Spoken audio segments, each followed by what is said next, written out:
So what might be some sensible standards to figure out if we have a competitive market? One might be, if we can calculate kind of the actual cost of providing the service, one standard might be, well, gee, does the incumbent have the ability to raise price substantially above the actual cost? Not above the current regulated price, which might be below cost, but substantially above the actual cost. That's one possibility for consideration anyway. Another possibility might be, do we see that there actually are competitors that are offering similar types of services or bundles of services, and do we see that there really isn't any collusion between the competitors and the incumbent, and that it's pretty easy for consumers to switch? That's another possibility. Although this assumes that the only way you get competition is when the product offerings, service offerings are very similar. So another possible answer may be that we see a market's competitive when we see actual competitors offering diverse services or bundles of services at prices that basically reflect the value that consumers are getting. So that maybe you have a slower broadband service versus a faster broadband service, but there's also a price differential. So that once you adjust for price, consumers are getting about the same value.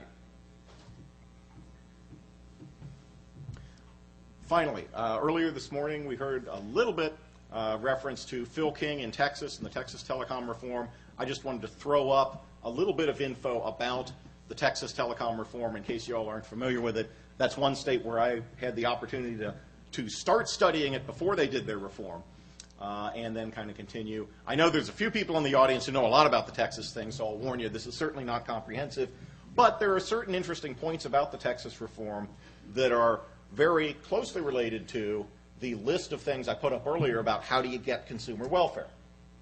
One of the things it did is it opened up entry with statewide video franchising, and it put a process in place for allowing electric companies to offer broadband over power lines if they want to. So we get to the point where electric companies in Texas say, yeah, this technology works and we want to do it, they don't have to go to the regulators and got permission. There's already a system in place where they're authorized to do it. Opened up entry, encouraged some entry by letting companies raise some of the prices that were held below cost. It deregulated, by 2007, it deregulated about 74% of access lines. Basically, access lines in larger markets were deregulated. Access lines in smaller markets weren't deregulated so much. And then there's some markets in the middle where the Public Utility Commission legislation established some standards to judge whether the medium-sized markets were competitive or not. Do you actually see some competitors there, and so forth. Now, eliminated some quality of service standards. So-called basic network services, your basic telephone service, was still regulated until the Public Utility Commission reforms universal service, which it did in 2008.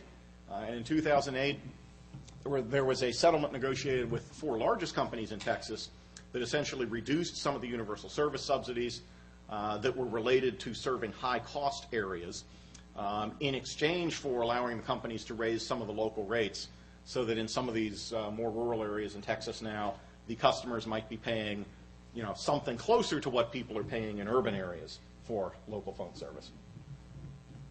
The largest incumbent was required to reduce its intrastate access charges, and the Public Utility Commission was also told that, hey, you need to put together some quality of service standards that will let the provider of last resort use any technology as long as it meets some standards, rather than just saying we got to keep using the same wireline technology we've been using all along. If there's a better option out there, let the provider of last resort use it.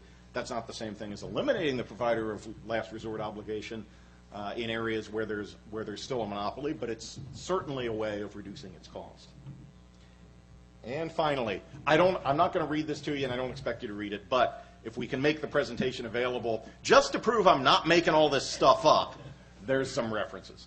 Well, thank you, Jerry.